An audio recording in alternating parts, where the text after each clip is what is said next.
let's talk about our unsung heroes slash organs in our bodies, our kidneys.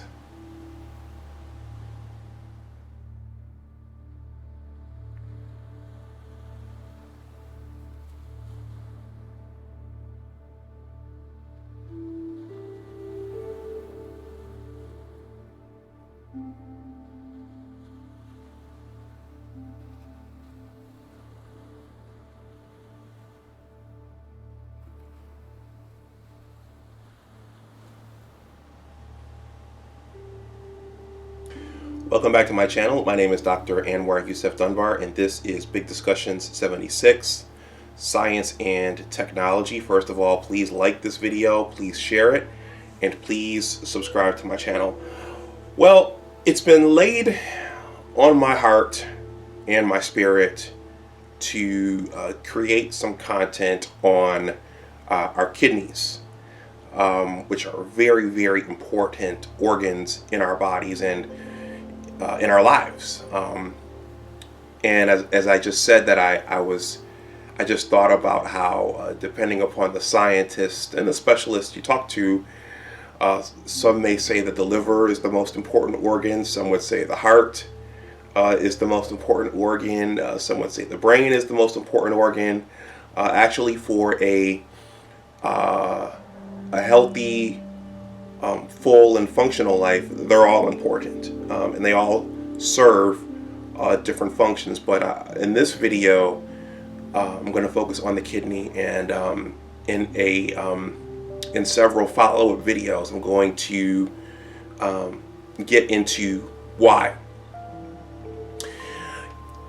As a now, you might be wondering, what does Dr. Dunbar know about the kidneys? Well, as a pharmacologist and a toxicologist, it's part of our curriculum as we go through our training involves learning about physiology, what the organs in the bodies do, the specific cell types in those organs,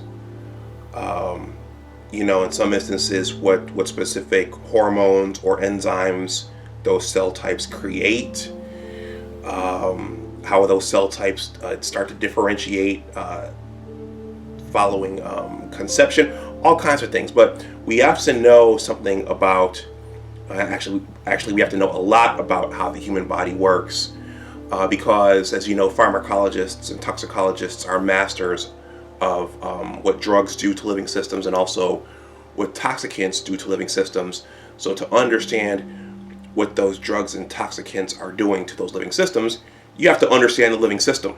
So each of us, with training in pharmacology and toxicology, and even in medicine, obviously, you have to have some understanding of how the human body works. In this video, I'm going to talk about the kidneys. And just before I go deeper into this, I just wanted to say that there are whole modules on the kidney. Should I say the kidneys? There are whole textbooks on the kidneys. There are whole research labs on the kidneys. So this is a vast field, and there's no way I can do it its entire justice in one YouTube video or in a series of YouTube videos. So for those PhDs and those DABTs and other scientists who may be watching, this is being recorded for a general audience. So hopefully you won't look at this and say, well, he didn't say this, he didn't say that, who is this for?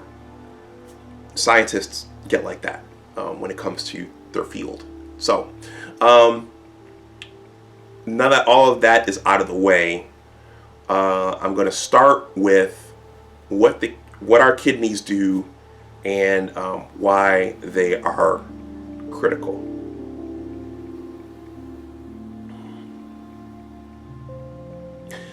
So anatomically, our kidneys are located right here, which is your lower back, or should I say uh, your mid to lower back. It's behind your abdomen and your gastrointestinal tract, and they reside there, and they do what they do. Most of the time, you don't even realize that they're doing what they're doing. You can't feel them beating. You can't feel them. Um, you can't feel them increase in activity in any way. And if you have normal functioning kidneys, that's a good thing. The fact that you don't know that they're there, that means that they're doing what they're supposed to be doing, and you're well. So, what do the kidneys do? Well, I've listed out three main functions here, and I'm sure that there's, I'm not a nephrologist, so I'm sure a nephrologist could list off 100 things, but for the sake of this video, I just listed off three main ones, and I'll talk around these. So the first one is our kidneys serve as filters. What does that mean? What would our kidneys need to filter out? So going back to biology 101 or cell biology 101, just remember and keep in mind that our bodies consist of billions and billions of cells. Each one is a single unit, which is carrying out cellular respiration consistently.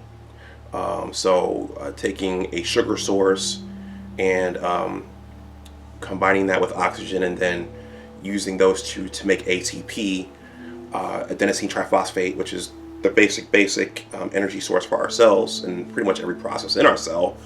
And so the end result of using that glucose and that oxygen to create ATP, the waste products are carbon dioxide and water. So as you know, the carbon dioxide is exhaled through our lungs, but there are other waste products floating around in our bloodstream, depending upon what the cell types in our bodies are creating. So those waste products, I'm thinking about things like urea. Those have to go somewhere, because the body doesn't use that for anything, or it doesn't use it beyond a certain concentration. So the excess or the waste has to go somewhere.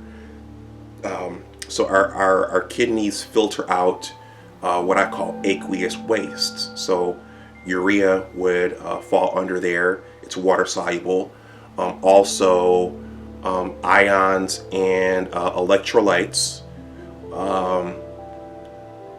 would fit under that umbrella. In some instances, micromolecules of perhaps excess sugar. Maybe you might have too much. Maybe you might have consumed too much alcohol. So all these things may be filtered out. There are things that we want to keep in our bloodstream circulating around, such as our red blood cells, the albumin in our plasma, antibodies. They're all things that we want to keep, and they're things that the body needs to get rid of, and the kidneys act as filters for our blood. And without them, we would get very sick, because certain things would build up. On that same vein, the kidneys are important for regulating the volume in our blood. So maybe you've drank or drunken too much of something. Could be an alcoholic beverage, could be water, it could be Kool-Aid. Well, our bodies have there's an optimal circulatory volume in terms of our bloodstream, and just the overall homeostasis of our bodies. So if we take in too much fluid, that excess fluid has to go somewhere. And if we're in an unfortunate condition where there's no water around, our bodies have to know how to hold on to the water that we have. So our kidneys perform that function. And so, you know, there's a balance there, and an equilibrium or a homeostasis within our circulatory systems and our bodies, that the kidney works in conjunction with our liver and actually our heart to maintain. So those are the basic functions of our kidneys. They act as filters, and they also regulate the fluid volumes in our bodies. So now that I've discussed that, I'm going to get into a little bit about how our kidneys work in terms of structure and function.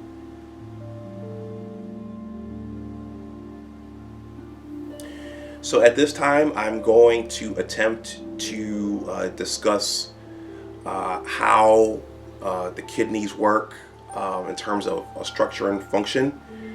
And this is arguably going to be the trickiest part of this video, as the challenge will be to give you all in the audience what you need to understand this, and also but not getting too far into the weeds so that this discussion becomes too complex and cumbersome.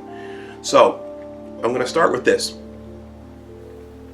As I was thinking about shooting this video, I thought that bringing up the lung would be a nice parallel, because our blood, it goes to the lung for a specific purpose, just like it goes to the kidneys for a specific purpose. So if you think about the lung, you have blood being pumped directly to the lung from the heart. The blood is going to, it's carrying carbon dioxide rich blood to the lungs to be exhaled to the environment. And that blood is oxygen poor. And then when we inhale, we're inhaling air from the outside environment. So the blood coming from the lungs is oxygen rich and carbon dioxide poor. So the blood is going to the lung to get rid of carbon dioxide and to take in oxygen. Now, in terms of the kidneys, the blood is going to the kidneys to be cleaned. So you have blood that's, I'll just call it, it contains waste, so it's dirty, and it's going to the kidneys to be filtered so that the wastes can be discarded, and then so the blood leaving the kidneys is in theory clean. So the basic unit of the kidney is actually called the nephron. So the kidney is made up of these small little units called nephrons.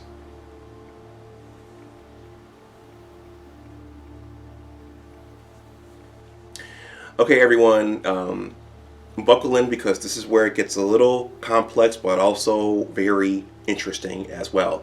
So you have, as with any tissue, you have an artery going in, and it's branching out to form capillaries all throughout that given tissue. So what happens is our arteries going into the kidneys branch off into what's called an afferent arteriole. So the artery branches off into a renal artery, and which contains oxygenated blood, and that branches off into an afferent arteriole, which goes into each nephron. Now it's going into a very, very specific capillary bed contained in something called a glomerulus. Okay, and in that glomerulus, that glomerulus is embedded in something called a Bowman's capsule. What happens in that Bowman's capsule is that a filtration takes place where molecules above a certain size are retained within the blood, and molecules below a certain size go into the actual Bowman's space. So I'm reading right here that the cutoff is roughly 30 kilodaltons. So proteins under 30 kilodaltons can pass from the glomerulus into the Bowman space, while those larger proteins remain in the blood and continue their circulation. Okay, this gets very, very interesting. So what gets filtered into that Bowman space is basically it becomes a filtrate. So all the red blood cells and the large proteins stay in the bloodstream, and the filtrate goes into the Bowman space. So from the Bowman space, that filtrate passes to the proximal convoluted tubule. From the proximal convoluted tubule, it passes eventually to the loop of Henle. The loop of Henle is, I could probably create a video just on the loop of Henle. So there's the descending loop of Henle, and then there's the ascending loop of Henle, and then the filtrate passes from there to the distal convoluted tubule, and then from there it passes to the collecting duct, which eventually passes down into your bladder, and then that's where urination takes place. But let's go back to the passage of the filtrate. So again, the loop of Henle, that could be a video all in itself.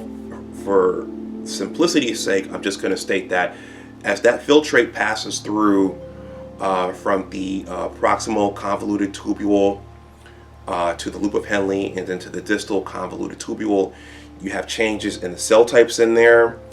You have changes in the properties of the passageway.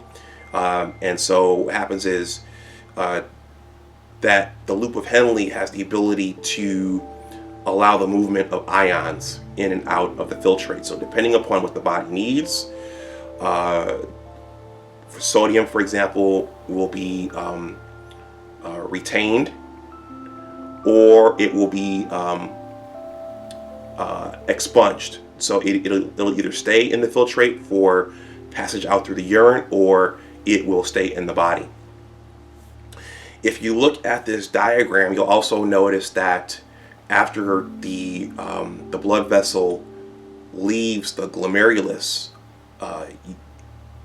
that portion that leaves the glomerulus is the efferent arteriole, and so that eventually branches out into yet another capillary bed surrounding the loop of Henle.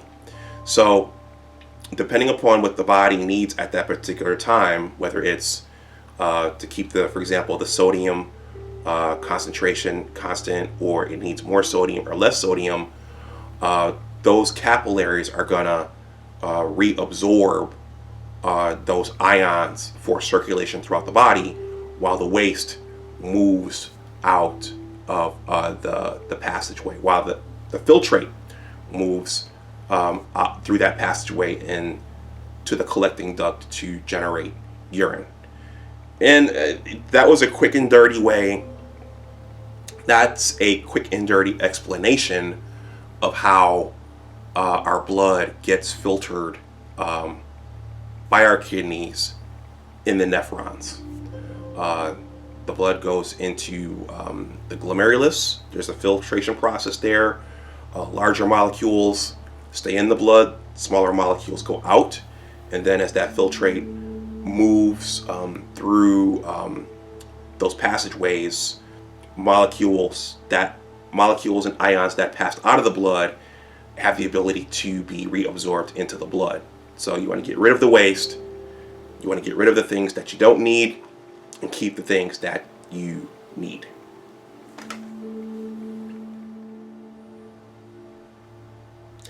So what happens when our kidneys fail for whatever reason? Well, I'm going to start, since I mentioned pharmacology and toxicology at the beginning of this video, I'm going to start with those.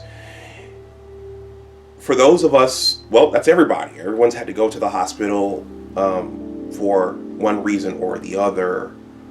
But one of the standard questions that nurses and technicians ask when you're admitted is, well, experimentally they ask, do you have any liver issues or do you have any kidney issues? And there are assays and tests for running those. When you go to get a physical, for example, and they pull your blood, they're testing and they're looking at your levels of cholesterol. They're looking at creatinine or creatine, the amount of phosphorus, sodium, potassium in your blood, urea, blood urea nitrogen, glucose. All those things have normal physiological levels. And if there are changes, there are drastic changes in any of those numbers, that tells nurses and technicians and physicians that something is wrong somewhere in your body. And if one of those numbers are off, they can indicate something is abnormal with your kidney function. So, and also in terms of pharmacology and toxicology, the reason that's important is because drugs, in this instance, are only depending upon the drug. If it stays in your system too long, it might cause damage. So these molecules that are created to treat disease and treat sickness, if they stay in your body for too long, or if the levels build up too high, they can be harmful and cause injury in other ways. So if your kidneys aren't working, that could impact how your body handles drugs, but also, going back to an earlier part of this discussion, it'll impact how your body handles waste and waste products that your body produces naturally. So this is why, and I'm sure everyone watching this knows someone who's had to use kidney dialysis, which I hear is a very, very laborious and draining process. But as I've described, if your kidneys aren't working properly, it's a necessary thing to do. So with kidney dialysis, a person has to go to basically a center and get their blood filtered using medical equipment. And again, I hear that's very, very difficult. But that's essentially the answer to what happens if your kidneys aren't working properly, or if they're not working at all. You don't have long to live, and you have to go get your blood dialyzed. I'm going to end with a story here. Me and a friend of mine, well, my best friend, not just a friend of mine, my best friend. I remember going to a church. His father took us to a men's meeting on a Saturday night, and one of the men there at the meeting was the recipient of a kidney donation. And he, in his testimonial, he told us that he had to go to dialysis for a number of years, and it was draining and it was taxing, and he was so thankful when he was able to get his kidney, when he got a kidney donated to him. And you know, this isn't funny years later, but he got up and literally from that circle of men went into the bathroom, and we were all talking. All of a sudden we heard the toilet flush, and I know at least me and my best friend thought it was amusing, but years later, scientifically, I understand the significance of what that gentleman said to us, and my heart goes out to those who have to go through that process. So in later videos, or in subsequent videos in this series, I'm going to get to a discussion about organ donation, particularly kidney donation, and why that's important, and some of the complications involved. In any case, I'm going to stop this here. I hope you all got something from this, and I hope I communicated this in a way that you understand, but also in a way that was scientifically coherent if some of my peers and or other scientists see this. Let me know what you think in the comment section below, and if you have questions or comments of your own. Please like, share, and subscribe if you want to put something in the tip jar. That information is below in the description box. Also consider joining the Big Words LLC newsletter. I forgot to mention that at the beginning of the video. Please consider joining that as well. A link for that is going to be in the description box. Also, I'm still gathering names for it before I send the first one out. And I think I will wrap this up there. So look for at least 2 more videos on this. And maybe when I have a few more minutes to read up on some of the particulars of the Bowman's capsule and the actual filtration process and the loop of Henle, maybe look for some more in-depth videos just about those aspects, because there's meat left on the bone as far as those aspects go. So anyway, everyone, I'm going to stop this here. Thank you for watching. And as always, remember that your attitude determines your altitude. Take care, and I'll talk to you the next time. Bye-bye.